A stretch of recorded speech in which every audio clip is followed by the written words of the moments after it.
The men who fought here became heroes, not because they were the strongest or toughest or most fiercest, although they were, but because they were given an audacious mission, knowing, every one of them knew, the probability of dying was real. But they did it anyway. They knew, beyond any doubt, there are things that are worth fighting and dying for. Freedom is worth it. Democracy is worth it. America is worth it. The world is worth it. Then, now, and always. The war in Europe didn't end for another 11 months. But here, the tide turned in our favor. Here, we proved the forces of liberty are stronger than the forces of conquest. Here, we proved that the ideals of our democracy are stronger than any army or combination of armies in the entire world. We proved something else here as well, the unbreakable unity of the Allies. Here with us are men who served alongside the Americans that day, wearing different flags on their arms, but fighting with the same courage for the same purpose. What the Allies did together 80 years ago far surpassed anything we could have done on our own. It was a powerful illustration of how alliances, real alliances, make us stronger. A lesson that I pray we Americans never forget. Together we won the war. We rebuilt Europe, including our former enemies. It was an investment in what became shared and a prosperous future. We established NATO, the greatest military alliance in the history of the world. And over time, you got it, it is. And over time, we brought more nations into NATO, the NATO alliance, including the newest members, Finland and Sweden.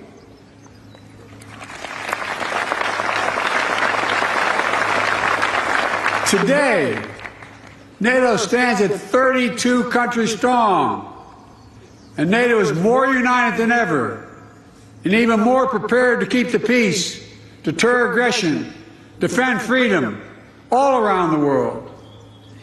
America has invested in our alliances and forged new ones, not simply out of altruism, but out of our own self-interest as well.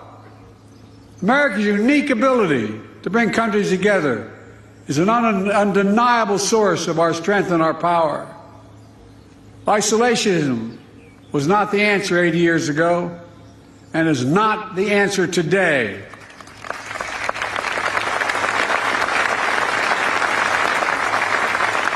We know the dark forces that these heroes fought against 80 years ago. They never fade. Aggression and greed, the desire to dominate and control, to change borders by force, these are perennial. The struggle between a dictatorship and freedom is unending. Here in Europe, we see one stark example. Ukraine has been invaded by a tyrant bent on domination. Ukrainians are fighting with extraordinary courage, suffering great losses, but never backing down.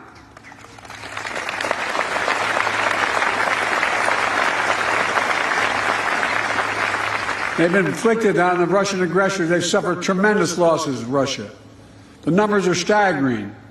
350,000 Russian troops dead or wounded.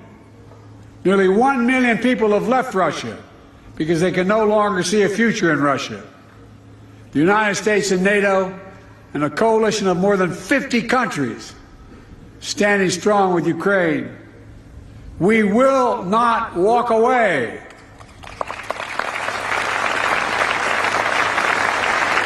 Because if we do, Ukraine will be subjugated and will not end there. Ukraine's neighbors will be threatened. All of Europe will be threatened. And make no mistake, the autocrats of the world are watching closely to see what happens in Ukraine, to see if we let this illegal aggression go unchecked. We cannot let that happen. To surrender to bullies, to bow down to dictators is simply unthinkable.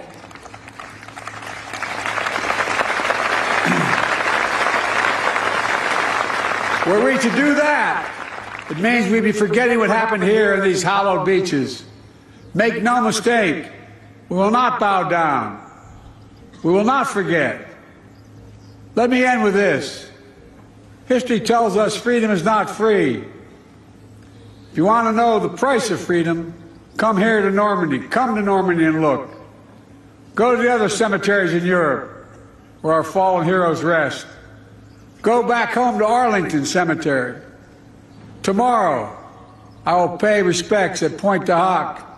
Go there as well and remember, the price of unchecked tyranny is the blood of the young and the brave. In their generation, in their hour of trial, the Allied forces of D-Day did their duty. Now the question for us is, in our hour of trial, will we do ours? We're living in a time when democracy is more at risk across the world than any point since the end of World War II, since these beaches were stormed in 1944. Now we have to ask ourselves, will we stand against tyranny, against evil, against crushing brutality of the iron fist? Will we stand for freedom? Will we defend democracy? Will we stand together? My answer is yes, and only can be yes.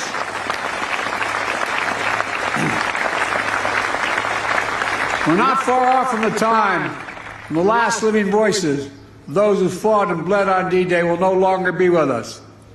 So we have a special obligation. We cannot let what happened here be lost in the silence of the years to come. We must remember it, must honor it, and live it. And we must remember the fact that they were heroes here that day does not absolve us from what we have to do today. Democracy is never guaranteed. Every generation must preserve it, defend it, and fight for it. That's the test of the ages. In memory of those who fought here, died here, literally saved the world here. Let us be worthy of their sacrifice. Let us be the generation that when history is written about our time, in 10, 20, 30, 50, 80 years from now, it'll be said, when the moment came, we met the moment. We stood strong. Our alliances were made stronger. We saved democracy in our time as well. Thank you very much, and may God bless you all, and may God protect our troops. Thank you.